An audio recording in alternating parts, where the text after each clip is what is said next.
I just burped. I'm so sorry. It's okay. I'm not burp shaming. Welcome to the Coconuts Podcast. Today is November 26, 2021. The Coconuts Podcast is your home for top trending news and pop culture from all across Southeast Asia and Hong Kong. I'm Nurul Azlia. And I'm Andrew Nazri. Hi, Nurul. How was your Woot break? woot. It was a good break. I basically just disconnected from everything and anything that has to do with the internet. Oh man, that's amazing. Yeah. I've had a couple of those breaks over the pandemic because I haven't been able to go anywhere. So good to know that you've been doing that. I hope you're refreshed, recharged. Yes. But on the other hand, you didn't get to travel to your beloved Bandung, Indonesia, did you? No. And I think Indonesia has kickstarted like some tourism campaigns where they're like showing off videos of like all these ads on YouTube, and for some reason there are photos of new Bandung cafes are popping out on my Instagram feed. So I don't know, is it the universe or is it just the algorithm reading my mind? Probably That a bit of both. I'm having serious travel envy, but at the same time, I still cannot get rid of the COVID anxiety. So I think maybe like it's too soon. Yeah, but I don't know. I'm like stuck in between two worlds. It's been 2 years of this craziness. From a man painting artwork with his PP to alien worshippers in Bangkok, Coconuts TV brings you wacky and impactful documentaries from across the region. Don't miss out. Head down to our Coconuts TV YouTube channel to subscribe and enjoy. All right, let's jump into our top stories, shall we? Sure. Woot woot. Okay, we are flying to Manila first, guys. Love is in the air in Manila, okay? Because of this YouTuber spoiling the market for many other guys and girls out there. This YouTuber gifted his girlfriend with $1 million pesos money bouquet. Aww. On her birthday. Holy and shit. if you're looking at this photo that we have in our story, it's a giant ass bouquet, okay? What the hell? I don't think that can even fit through my door, but yeah, what do I know? I have a small door. Anyways, this person, he's a YouTube vlogger. You may or may not know the person, but the person's name is Von Ordona. Okay, and he surprised his girlfriend with a money bouquet, and obviously he's showing it off to his subscribers because he has 2 million of them on his YouTube channel. And this bouquet, it was so big, it stood over 6 feet tall. 6 feet tall. That's taller than me. Yeah, that's taller than me. I just gave away my height. Taller than me. Wow. Yeah. Yeah. Like, how do you even carry it? You got to get like someone to carry it for you. Oh my God. But anyways, his girlfriend is a pop singer, Caroline Ocampo. So I guess the pressure is on him to, step his game up. And also, since he is a content creator, it's a good content opportunity for him to, document the situation, put it up online and see if it goes viral so that he can get some YouTube ka-chings. The cynical reporter in you had to point out the whole money-making opportunity from this money bouquet. Yeah, I guess this is a classic case of no money, no honey. Oh, yeah, absolutely. By the way, I just did the math. Which is? 1 million Philippine peso is $19,845 US. Damn. It doesn't sound as impressive, but that's a lot. Yeah, still. It's still a lot for a birthday gift. I'm looking at the photo. The million comprised a lot of 1,000 peso bills and 500 peso bills, and it's like big blue flower with a yellow center. It's beautiful. Yeah, like you gotta say. Yeah, you know what'd be funny though? Like if it rained. Yeah. Oh God. Bye. No, fly away, money. When somebody receives that, say Nurul, say you get a massive bouquet of cash, would you be thinking deep down, holy shit, I have to unpluck every single bill by myself, and how tedious that is? Well, if I'm gonna receive that much money, I'll just pay someone to plug it for me. All right, here's a tiny portion of the bouquet for you. 1,000 pesos. Yeah, like a stock. A money stock. So this brings us nicely to our next story. Over Coconuts Jakarta, whereas the Coconuts Vanilla story was about a guy who had money in abundance, this is basically the exact opposite. Yeah, so this story opens with the question: how far would you go in the name of love? I'm asking you, Nora. I would say, how far? Through the roof, man. Holy shit! Holy shit! Well done. Because this guy, this 24-year-old guy in Bantul Regency, that's in Yogyakarta, beautiful city, by the way. He sold the furniture in his family home and the literal roof of their home, like the corrugated metal sheets. You know what I'm talking about, right? Like, so Yeah. he kind of pulled that down and sold them so he could make a little bit of money to pay for, to go on dates with his new girlfriend. How amazing is that? What? I don't know. I'm trying to not laugh, but it's so hard. Not to laugh. It's quite amusing, but it's actually there's actually a lot of, really sad subtext to this story because this guy, he's a motorcycle taxi driver. Like he makes up to 100,000 rupiah daily. That's only like $7, right? The sad reality. And his mom is a household assistant somewhere else. She's a live-in assistant. So he's had the house to himself for the past couple of years. But when his mom came home recently, she was shocked to find that a lot of their furniture had been sold. And he was in the middle of selling the metal sheets of roofing that he had just pulled down. And Damn. yeah, and so she was really ticked off.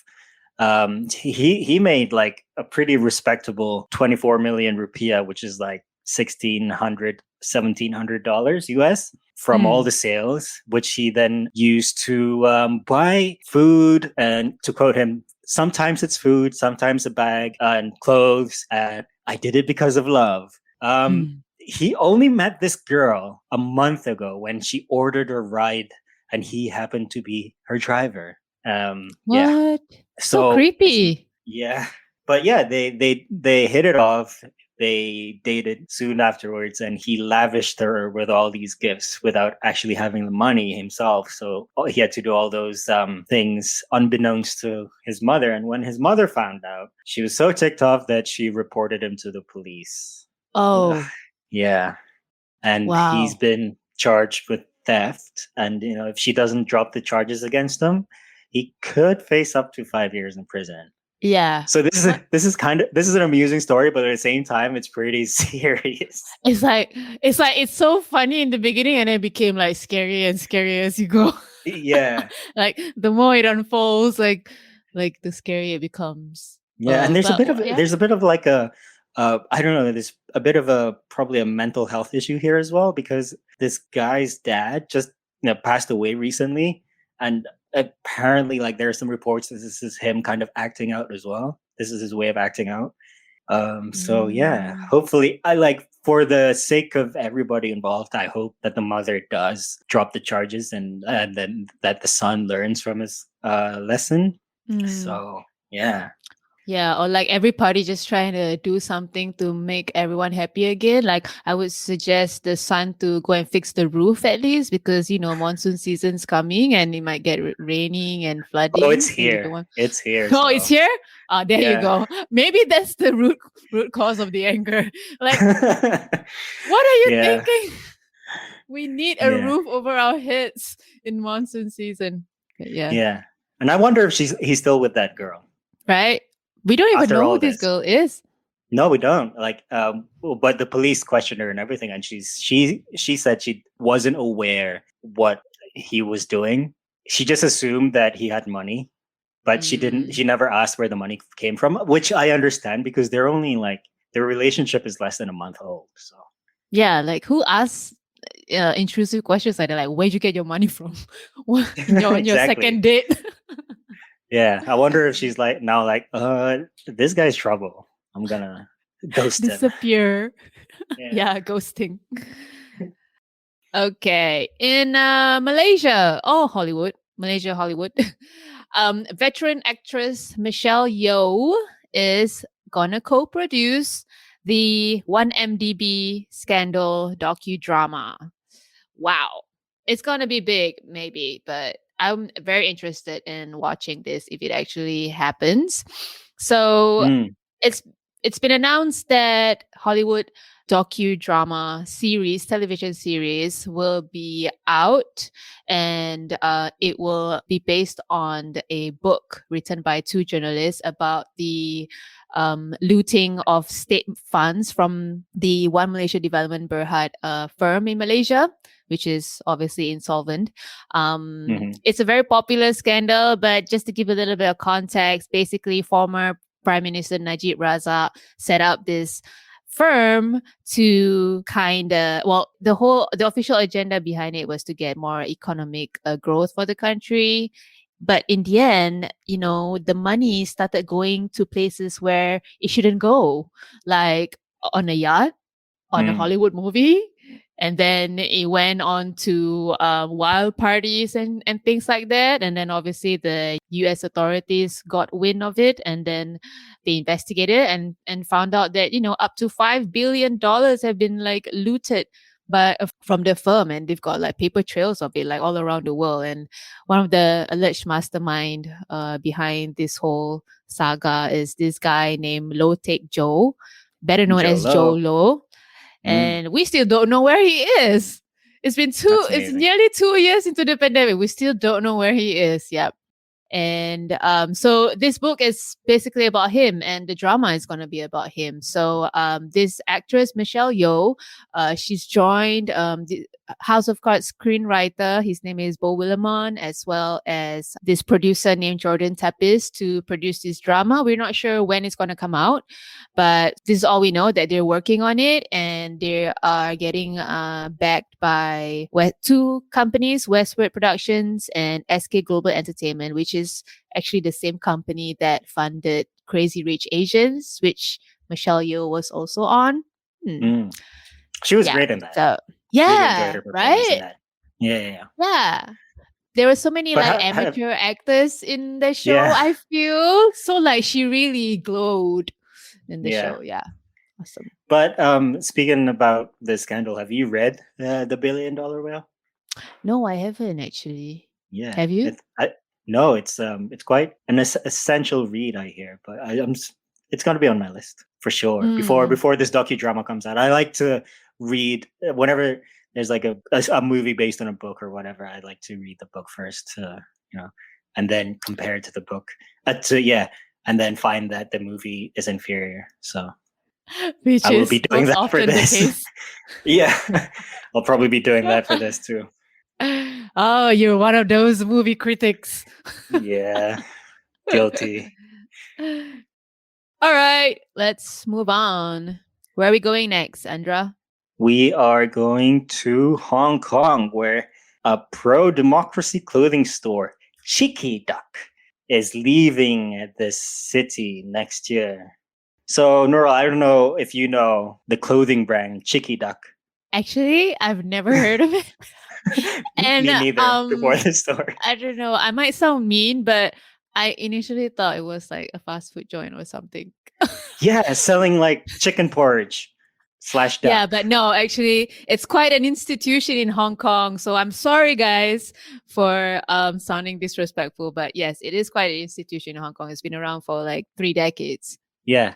And, the great thing about them is, not only do they sell kids' clothing and really good kids' clothing at that, apparently. I don't know. I've never bought Cheeky Duck for my kid. But anyway, they're also pro-democracy. And so after numerous run-ins with the authorities in recent months, they're leaving. They announced that they're leaving Hong Kong due to setbacks since the passing of the national security law.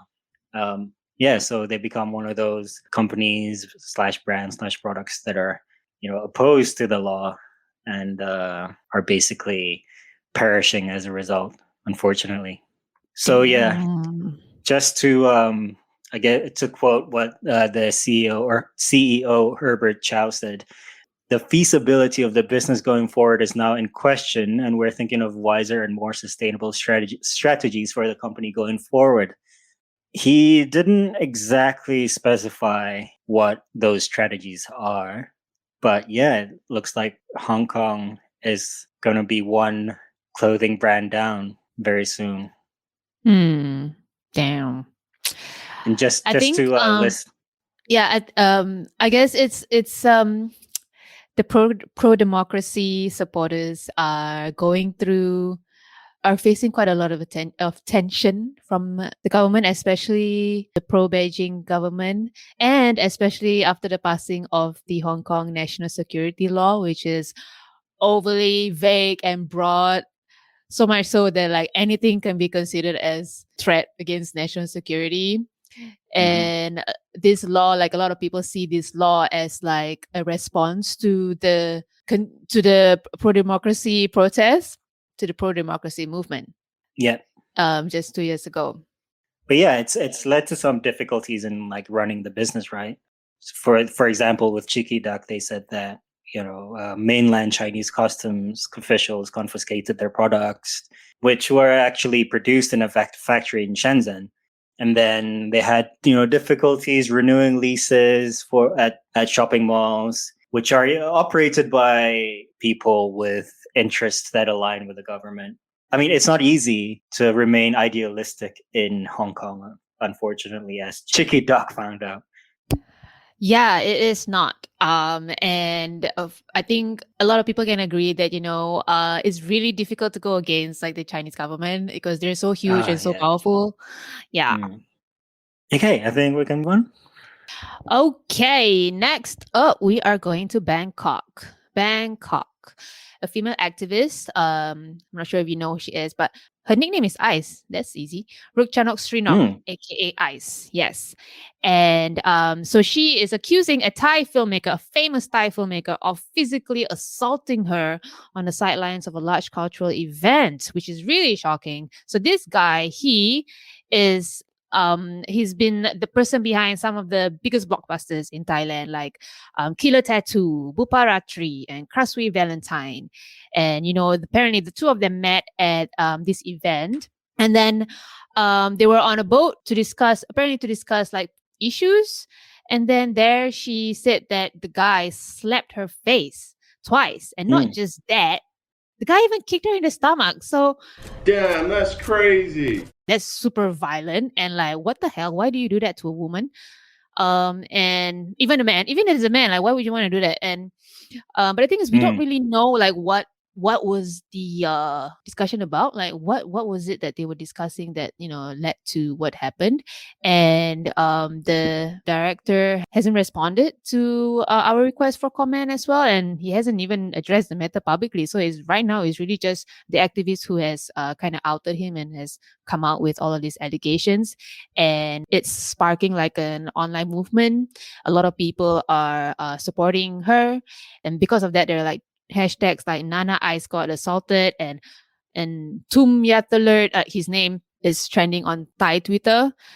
I guess it's like to put on pressure on the guy to like come out and be accountable for his actions, or at least come out and explain like what the hell happened, because at the end of the day we still want to know his side of the story, right?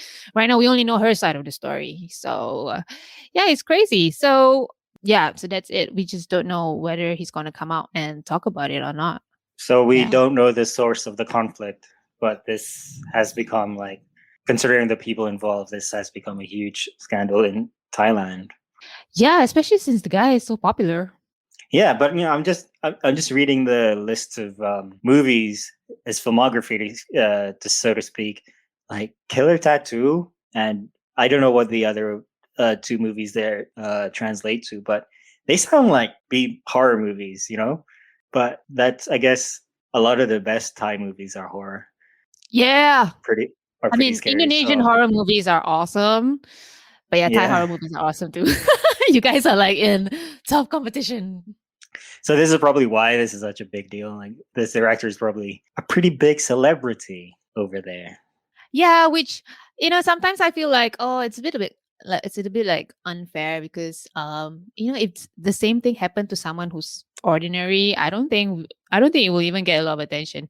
But yeah, because this guy is popular, he's a prolific figure. I mean, I take that back.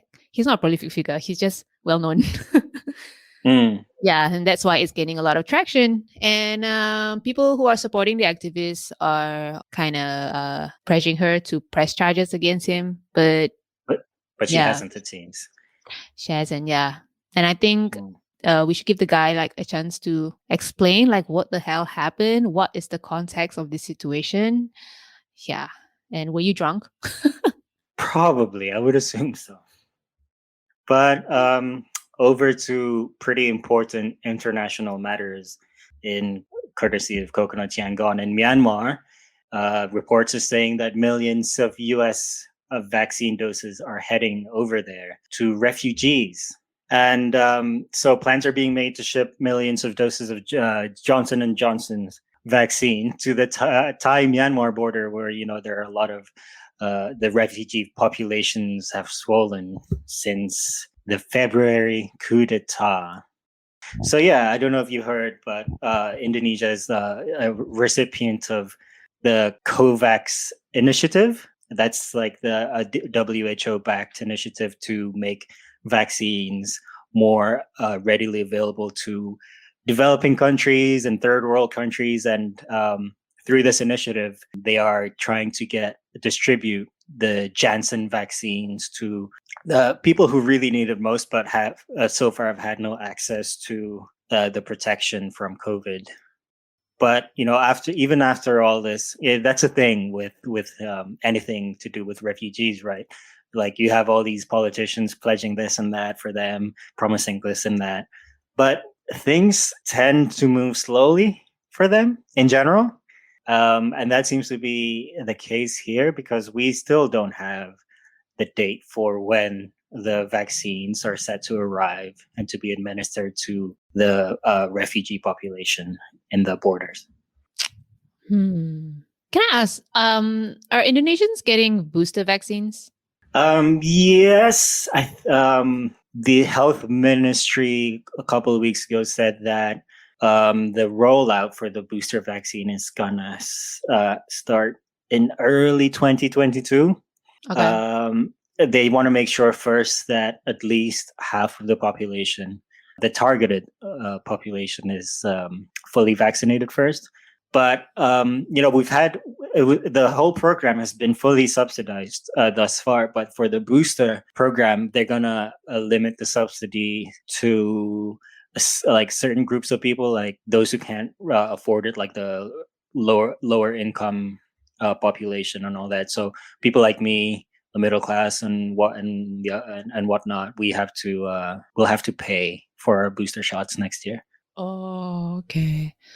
Yeah, booster shot started in Singapore. Like they've already rolled it out in Singapore. For all ages. It started with elderly, and now it's all ages can take it. I mean, except for like the children, because we still don't know whether children can take vaccine or not. But it actually made me think about us. Singapore, most probably, mostly Singapore, like having all this excess vaccine, enough to give booster shots to the whole population, and then yet we have all these third world countries who are still struggling to even complete first dose, or some of them don't even like have 2 doses. They're just living on 1 dose of the vaccine, and places like parts of Africa, they haven't even hit like 50% vaccination. Mm-hmm.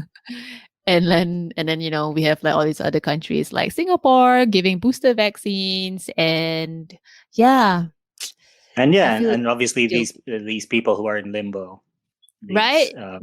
Stateless people. Yes. Oh, Hey. what can we do? That's the way the world rotates, though. That's the way it spins, unfortunately. Okay, I'm gonna fly to Bali in my mind. Okay, Bali. What's happening in Bali? Bali's been talking about reopening to the world for like so many weeks now.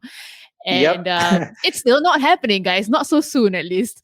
Yeah, so Bali's plans to reopen to the world is like starting to sound like a lot of talk but no action. But this guy is spokesperson for a company that manages the Bali International Airport said that his words, not mine, says that, okay, we might be able to welcome international flights from next year. Right. But he didn't give any more details than that. It's just, we're just going to take his word for it. So he says that, his name is Faik Fahmi, the spokesperson. He's the CEO of one of the companies managing the Bali International Airport. So he said that actually several airlines have already shown interest in want to resume operations for flights to Bali, but because there's just no declarations have been made because they haven't really had to finalize anything yet. So a lot of it is just talks and discussions, but just nothing finalized. And one of the things that he noted was that I think because Bali, they're reopening to vaccinated travelers, but their tourists are required to still undergo 3-day quarantine. Yep. Even though you're vaccinated. So that kind of like, it's a bit off-putting for airlines. That's what, which is what the spokesperson is implying here. And it might be one of the factors that's making them not want to establish a travel lane with Bali. So, and yet he says it may happen next year. So I don't know. This guy is so confident. Yeah. I don't know. Like I'm pretty surprised by the lack of international tourists. I knew that it was never going to be like before anytime soon, but Bali relaunched it reopened its border, so to speak, because Bali's not exactly a country on its own, but for the sake of the story, it reopened its border in October, middle of October, and apparently reports say no international flights have landed in Bali. Yeah. That's pretty crazy to me. It's November. It's the end of November now. Yeah. That's not to say that there aren't international tourists coming to Bali like through Jakarta or like any other cities, Yeah. But there are no direct flights to Bali. That's just crazy to me. Like really not even from, well, Australia is so far not the 19 eligible countries to go to travel that are permitted entry to Bali. That's probably why. One of the main reasons. Right. Yeah, maybe Bali should just try to focus on opening to Australia only first. Yeah. Because of business. But I don't know. I did Qantas, the Australian airline did mention that they are in talks with Indonesian authorities on possibly reopening flights between Bali and Australia via Qantas. But yeah, they couldn't finalize anything because obviously, like Fahmi says, like nothing has been finalized. So it's all up in the air. Pun intended. Well done. Yep. No, but do you really think that the 3-day mandatory quarantine is such a deal breaker for like international tourism in general? Do you think? In general, actually, I can't really say, but I was just asking myself that earlier today. Like, would you? I mean, if I'm in a villa and I have a personal chef, and I have like a view of the ocean, I don't mind being isolated in that place for 3 days. And then, okay, I can go out and explore the other parts of Bali. I think it's fine. Yeah, I don't see why it's an issue in the context of Bali, at least. Like, if I were to go to, I don't know, fucking New York and have to quarantine for 3 days, I don't want to stay at a dingy New York hotel for 3 days. But this is Bali. Right? Yeah, I don't you got the sun. I don't know what more people want. You've got like cheap liquor and food. Exactly. And maybe there are other factors. We don't know. That's the only one factor that he highlighted. Could be the weather at the end of the year. Too much rain, not enough sun. Maybe. So maybe that's why this guy was so confident about next year. Yeah. When the sky is clear, when there's no more rain, everyone will come. Mm-hmm. Okay. And we're still on the topic of travel here, where Singapore and Malaysia are gonna reopen land borders for vaccinated travelers. Are you excited about that? I am excited for all the Malaysian workers who have been stuck in Singapore and have not been able to see their families in the past 2 years.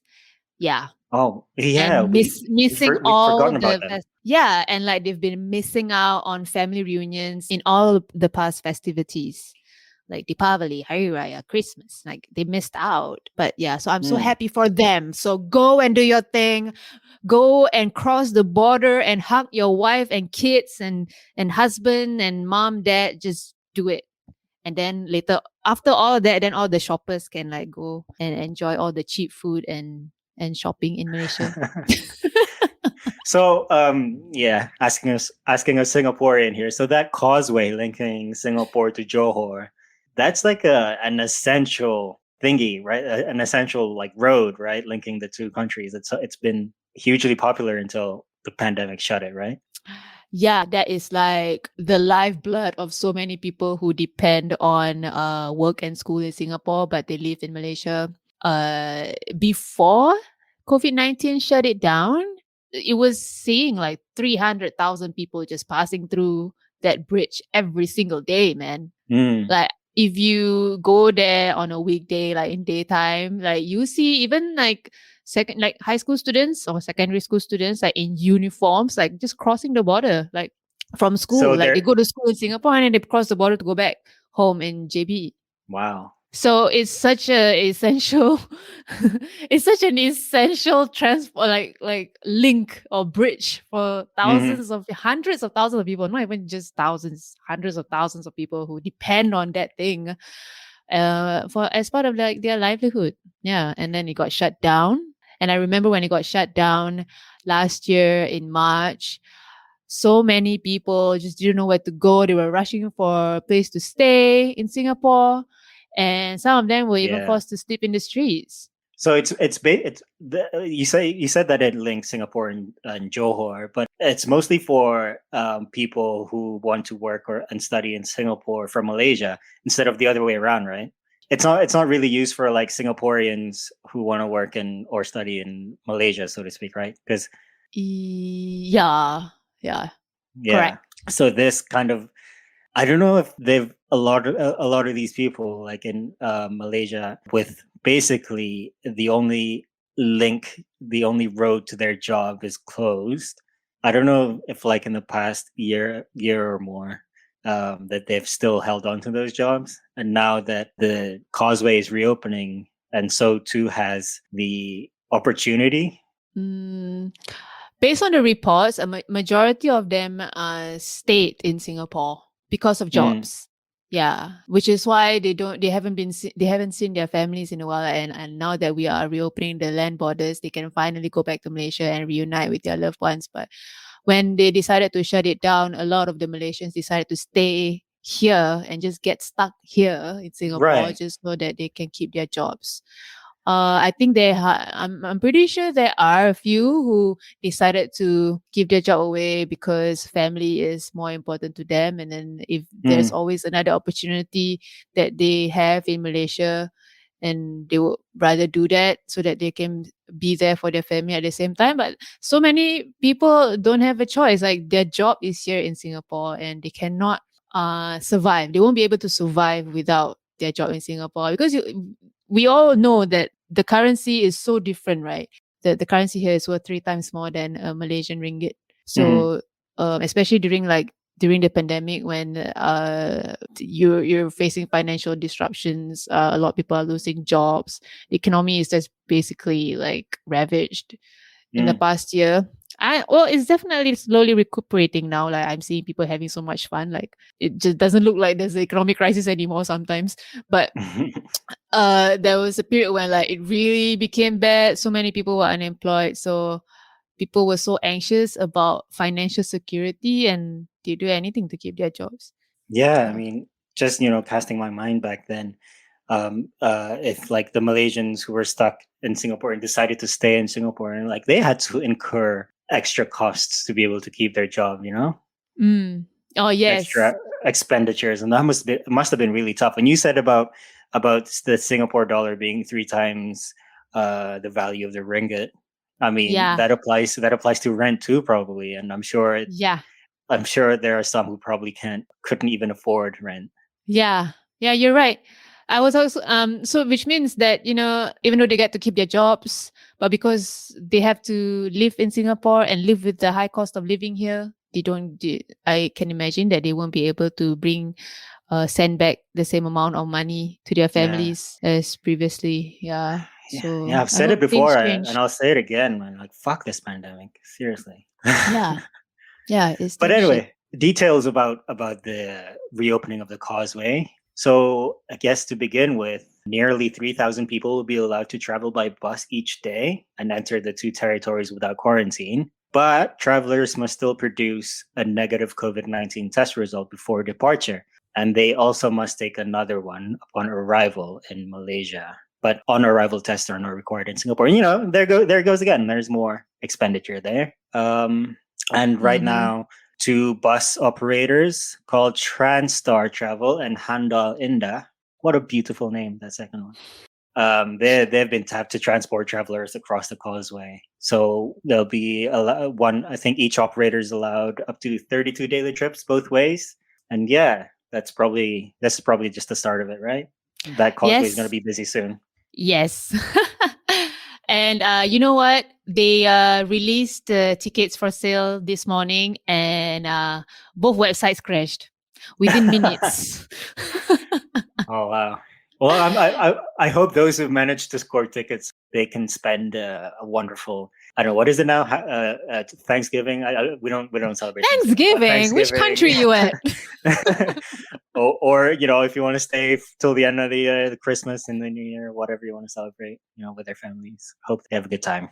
Yeah, I feel so happy for them. I don't know, because I think back to what happened last year, and it was just so heartbreaking to see all of them being forced to be separated from their family. And now that things are starting to change, it feels good. Hugs all New normal, around. here we come. New normal. We're already in the new normal. Yeah, new normal. Near new normal.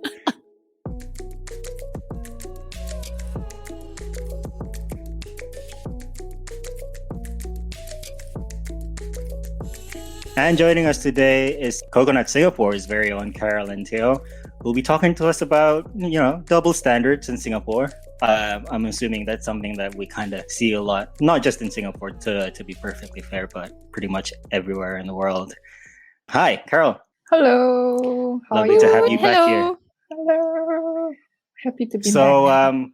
just for a bit of background, there was a big concert in Singapore involving a megastar, I would assume, a Mandarin pop megastar by the name of JJ Lin, and Yep. the lack of adherence to health precautions during said concert. But before we go into all that, let's just set the background for our listeners who may not be in Singapore. Could you tell us perhaps what the COVID-19 situation is like in Singapore right now? Currently, Singapore is recording like an average of about 2,000 cases daily. So right now we have over 600 deaths and over 250,000 cases in total.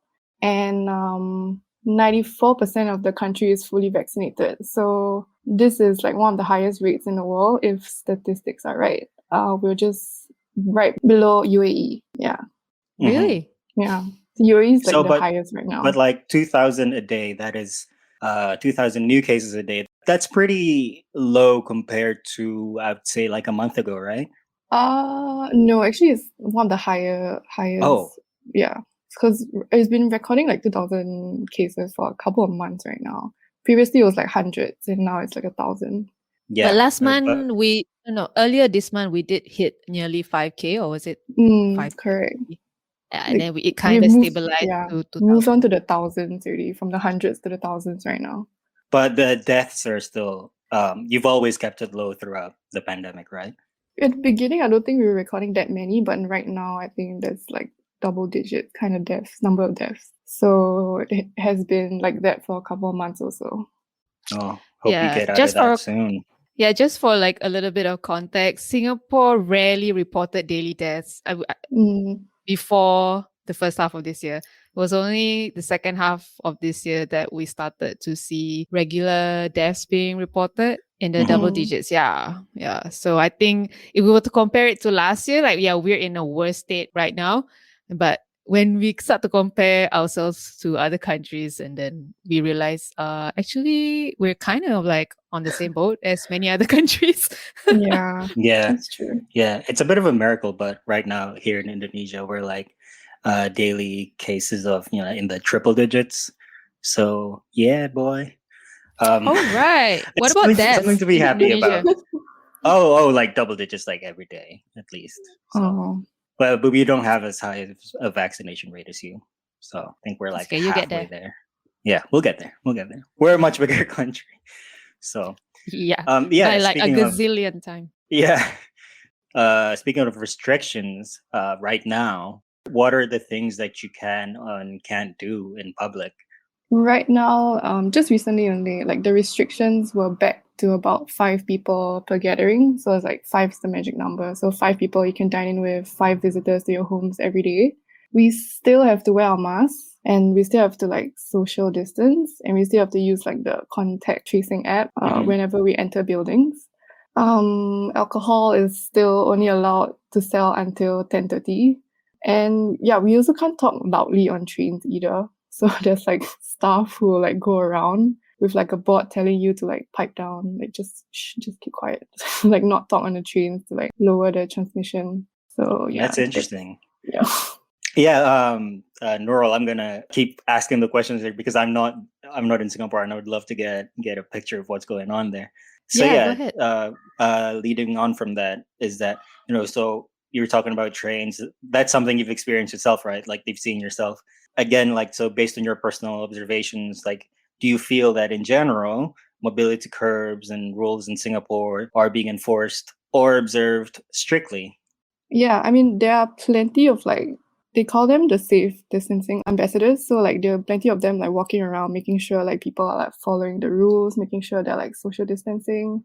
And like, even if they aren't like there to spot check us, like, we have the contact tracing system that basically tracks like where you go and who you were with. And like, it's been enforced pretty strictly because I guess like Singapore, like, majority of us like to play by the rules. Like, there's no like messing around, like we like to follow the book, sort of that kind of country. Like there's a bunch of laws to like scare people straight. So yeah, I think that it has been enforced pretty strictly. Such law-abiding citizens. Yep. Can't even chew gum. Yeah. Hmm. Right. I guess which brings us to the concert. Ooh. Okay, so I have no idea who this guy is. Could you tell me who JJ Lin is? Oh, he's this pretty huge Mandopop star.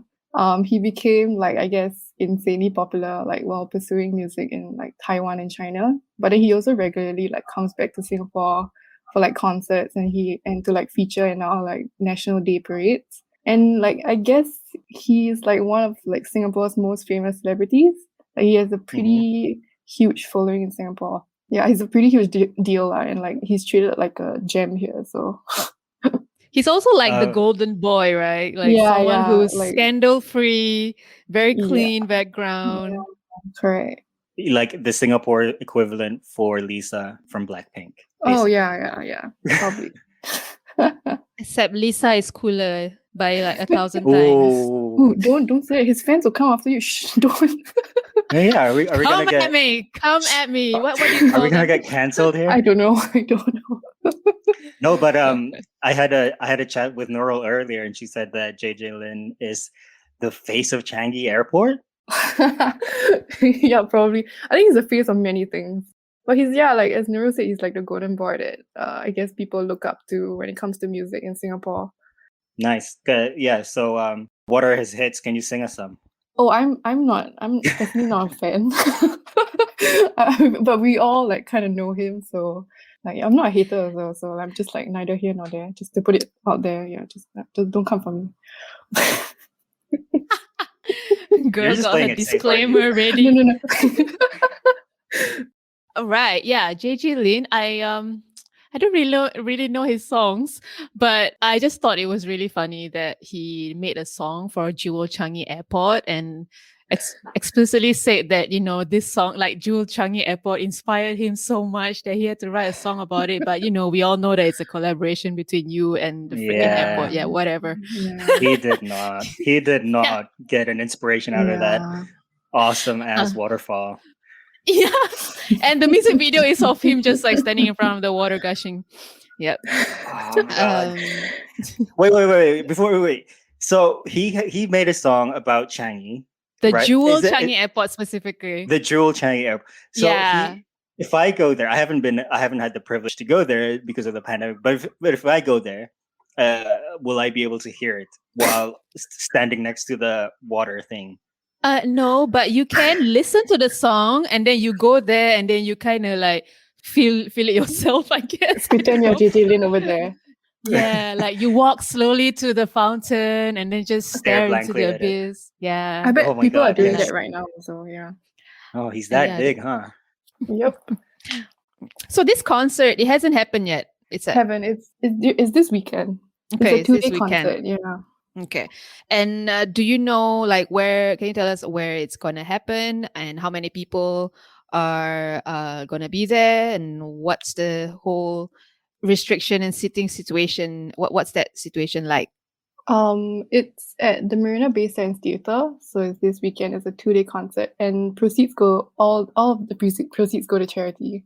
So like the whole like big hoo-ha about like the concert is because like I guess in order to progress from our like current COVID situation to entice more people to get like vaccinated, the government rolled out like this new like set of restrictions. They call it the vaccination differentiation safe management measures, which is Oh, wow. essentially just like perks for the vaccinated.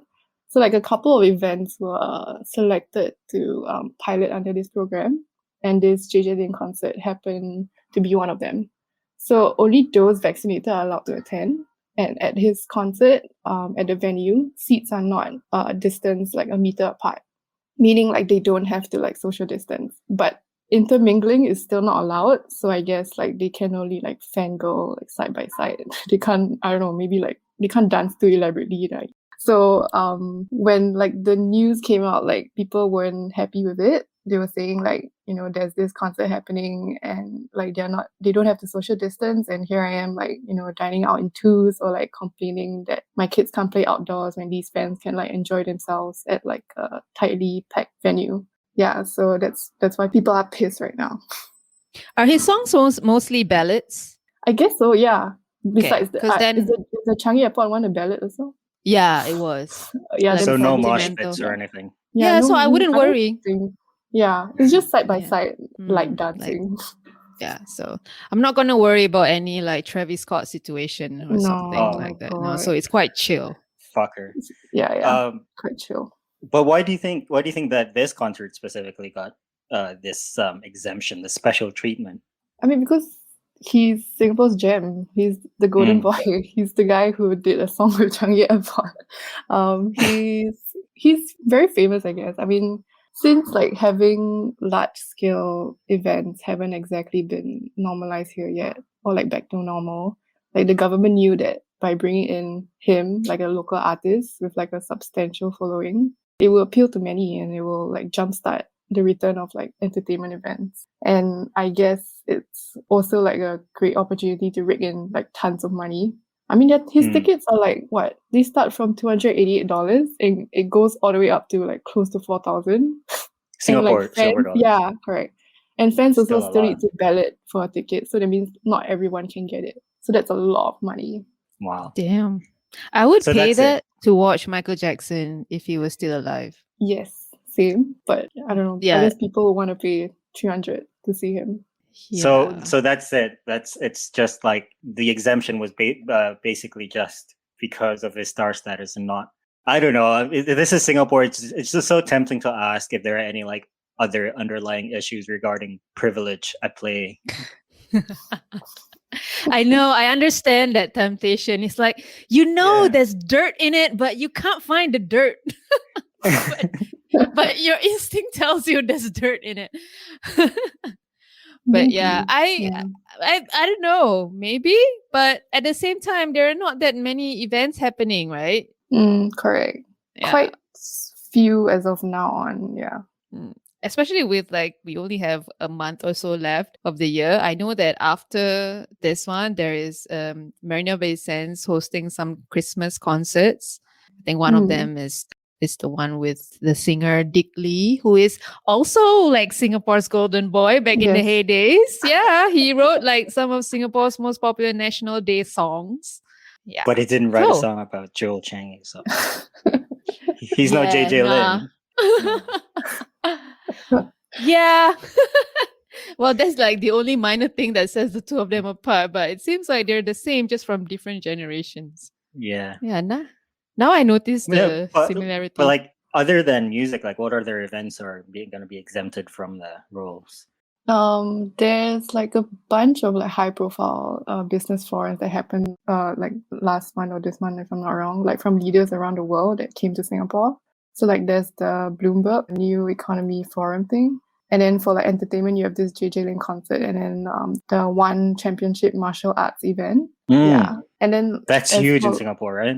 Yeah. But like for the smaller scale concerts, I guess they're still having like a few mini concerts at the Esplanade Theatre. So those events, like you still have to do like testing, even though you're vaccinated. But then for some, like you don't have to. So like the events depend on, I don't know how they determine the events, like whether or not you need to show like a negative test result. Yeah, but at some events, like they allow you to sit alone, while others like they allow you to sit in pairs. But just to add, I think Yeah, go on. some of the events that happened, I think in the past couple of weeks, they happened before Singapore's latest round of ease of restrictions that took effect only this week, I think, Carol? This week, correct? Yeah. We're back on Group of 5. Yeah. Yeah, because they eased some of the restrictions again. So it went back to like Group of 5 for families only. And then now it's Group of 5 for all vaccinated individuals. Correct. Yeah. Yeah. So, and as well as other restrictions like on events and stuff. So I guess that also took into play, because it only like the latest round of restrictions that got eased like just this week. And that's why it kind of went in hand with JJ Lin's concert easing their restrictions as well. Because when they first announced it, they actually clarified that, there are restrictions involved. All of the seats are going to be distance. But then after that, now they ease the restrictions, and then they say, hey, we're not going to distance everyone anymore. And like we can get everyone sit closer to each other. And now we can add more seats. Yeah. Yep. It just hit me. Is the realization that at the end of the year 2021, some of the most engaging conversations we're having is about how many people can hang out with how many people, and like how far we can be. Oh, man, fucking virus. It's just right?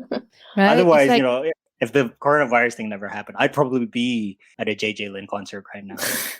You'd probably be singing the Changi Airport's theme song or something. Yeah. Yeah, it's But, like a game of survivor. You gotta pick a person to hang out with, and that person has to like really worth your time. Yeah, but I guess where I'm coming from is a bit of a, what they used to call lockdown fatigue or restrictions fatigue and whatnot. And there's been a lot of criticism against this planned concert of JJ Lin. But conversely, are there people saying, so what? Just let people stand next to each other as they listen to Mandarin soulful ballads, and and not have to worry about transmitting viruses. And like basically, people are just saying they want to return to a normal life already. Yeah, I mean, of course, JJ Lin fans will stand by him, and like they basically said that Singapore will never be happy with whatever that is put out. They will be upset either way, whether the restrictions will be further tightened or like made more relaxed or like something like that. And like I guess the people who are complaining are just frustrated and like restless, because since certain things are allowed, but then they still can't do like the simplest things like eating out with their friends or like bringing their kids out with their relatives and stuff like that. And I think since like also we also have a high vaccination rate of 94%, like they followed instructions and they got vaccinated. And I think they were pissed that they still can't do the things that they want, even though they are vaccinated. Yeah. Yeah. Sad. Sorry, do you personally think too much of a fuss is being made about the concert, considering, there are safeguards in place? I saw you listed in the story that you must be vaccinated, you got to be tested, and you have to wear a mask at the concert, right? Yeah, you still do. So do you personally think that, tough, just I think this is too much? Fine. No, I think it's fine, because like But that may be biased because I love going to concerts and like I miss it so much. But on the other hand, like I kind of get what people are trying to say. There are activities that are like much more important to others, as simple as having like play dates with your kids, or like, you know, kids need to go out. So like people with big families, they can't even eat out. And then they're learning about the concert that's happening. So I understand why they can get like super frustrated. And like it's been 2 years since the outbreak happened. So if you think about it, it's 2 birthdays or like 2 years worth of occasions that you can't spend with as many people as you want. You know, not being able to sit together at restaurants, like you can't drink after like 10:30 p.m. This kind of small things, like tables like have like time limits. So now you have to rush your food or your drinks so that the next group of people will arrive. Yeah, so people are pissed. And I kind of get it, but I love concerts too much to like, you know, make noise. Yeah, so I guess it's not so much of the concert, but it's just the general selective easing of restrictions that's frustrating people. And maybe Yeah. JJ Lin's concert just happened to be, you know, an easy target. Yep. I mean, it could be anything, not just like concerts, and people will make noise also. So. But what if JJ Lin's concert is the I don't know, like the first step towards what they, you know, quote unquote the new normal, maybe, you know, starting next year. Yeah, I think they are piloting this just for that reason. But I guess people just at the heat of the moment, they just want to rant. So that's why they make all these comments. But then I guess they'll find out later on that it's actually, you know, it's needed, and then so that things can progress afterwards. And when they do, who are you looking forward to seeing in concert? Oh, the people I like don't even come to Singapore. It's like they're, because I like hip hop also. So like they won't come to Singapore. Like no, they Oh yeah, you go to Australia for that. Yeah, I'll gladly go overseas for concerts like that, but maybe not when they come here, if they even will. So no Kendrick Lamar in Singapore, huh? Nope. No. Sadly. He's too cool for you. No. Who's the last rapper? The last rapper who came to Singapore. Was it Shaggy? French Montana or like Jaden Smith or something like that. Oh my yeah, god, Jaden really? Smith. Does he even qualify as a rapper? Who? Jaden Smith? Yeah. I don't know. He's like an all-rounder. I think his dad is also confused about him. I actually went to see Jaden Smith, and he only sang for 5 songs and he left. Then we were like, what's going on? What's a ripoff? What? Yeah, 5 songs, guys. Did Jaden Smith was he like, oh, this is like Singapore's this uncool that it doesn't deserve more than 5 songs? He didn't even talk to us. Like he just went on stage, he sang and he left. Could be the kratom. Maybe he tried some. I don't know. But it was a ripoff, yeah. Wow, all right. Oh gosh. But at least you get like some great bands from the indie scene and the rock scene, don't you? Indie You don't? bands? Who? We? Really? Yeah. Are we talking about Singapore? Jakarta is not exactly a concert destination for like the world's biggest artists, but we managed to get Tame Impala. Yeah, that's good enough. Bands like that, Yeah, we got Tame Impala. Yeah, exactly. So it's not all bad. I mean, and we also got this is kind of cheating, but we got Rich Brian, obviously. He's a rapper. Also, right? I'm not sure. Is that like Indonesia's golden boy? Yeah. He is sing for your airport also.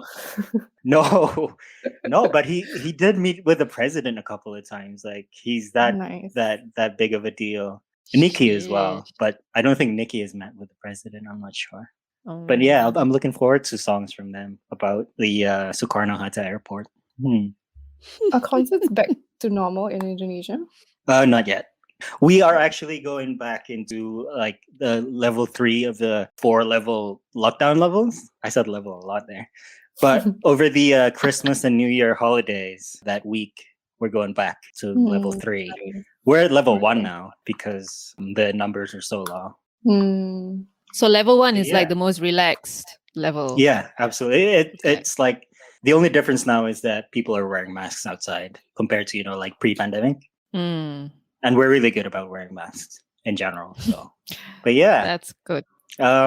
Thanks, Carol, for this chat. Thank you. I know that we're establishing a vaccinated travel lane, Singapore and Jakarta. Yes. And when that happens, I'll be sure to stop over at Jewel and give JJ Lin a listen. Can. We need a video of that. I know for sure I'm gonna miss his concert next week. Is it? This weekend. Oh yeah. Yeah, I'm definitely gonna miss that. Oh, dang it. All right. Thank you so much. Thank you. Thanks, Carol. Bye. Thank you. Bye. Bye.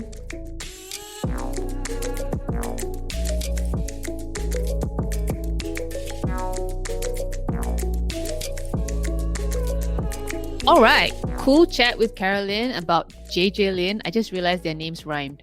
Must be fate. Oh. I knew it. I knew she was secretly a JJ Lin fan. I mean, their names rhymed. Yeah, she's just being modest, like, saying I'm neutral and whatnot. Whatever. And Just say it. she's probably holding a grudge against you now for talking shit about JJ Lin. How could you? No, I'm just saying that Lisa is a better and more like prolific artist than JJ Lin. It's just a That fact. is true. That is true. And this just in, it's not really. This isn't really breaking news, but it has been reported that Lisa has contracted COVID-19, and we wish her a speedy and full recovery. Yeah, and the rest of the gang is like waiting for their results. I'm pretty sure they already got their results, just waiting for the announcements. Yeah, and for the sake of K-pop fans everywhere, hopefully they're okay. Yep. Because who knows? Maybe this JJ Lin concert's gonna kickstart a series of concerts in Singapore and throughout the region, and we'll see Blackpink back on our shores very soon. Yeah, the most important is concerts with international artists. Not that I don't support local, but I feel like I've been watching a lot of local artists in the past 2 years because we can't even see like other. I mean, yeah, okay, whatever. You know what I mean? Yeah, international artists, please come to Singapore soon. Kendrick Lamar, that includes you. Yes. I will fly over there with a VTL between Indonesia and Singapore. I will definitely fly over there. Just for Kendrick Lamar. Yes. Grammy nominee. Multiple. Mm-hmm. And on that note, let's call it a day for this week's episode. And I guess we'll see you all next week. Bye-bye. Woot woot, bye. Thanks for listening. If you'd like to support Coconuts and our weird and wondrous stories, you can become a Coco Plus member at coconuts.co/membership, make a patron payment at coconuts.co/patron, or buy our fresh merch at the Coconut Shop at shop.coconuts.co. Need something to go on your head? How about your wall? We've just dropped some limited edition exclusive merch for our 10th anniversary. Check them out at shop.coconuts.co. Subscribe to the podcast and leave reviews. Tell us how you feel and what you like and don't like. We're excited to hear from you. The Coconuts Podcast delivers impactful, weird, and wondrous reporting by a journalist on the ground in 8 cities: Singapore, Bangkok, Hong Kong, Manila, Jakarta, Kuala Lumpur, Yangon, and Bali. Listen to headline news and insightful interviews on matters large and small, designed for people located in or curious about Southeast Asia and Hong Kong. The Coconuts Podcast is a Coconuts media production. Our hosts are Nurul Azlia and Andra Nazri. Our executive producer is Byron Perry. Our production manager is Clarissa Cortez. And our editor is Paul Medina.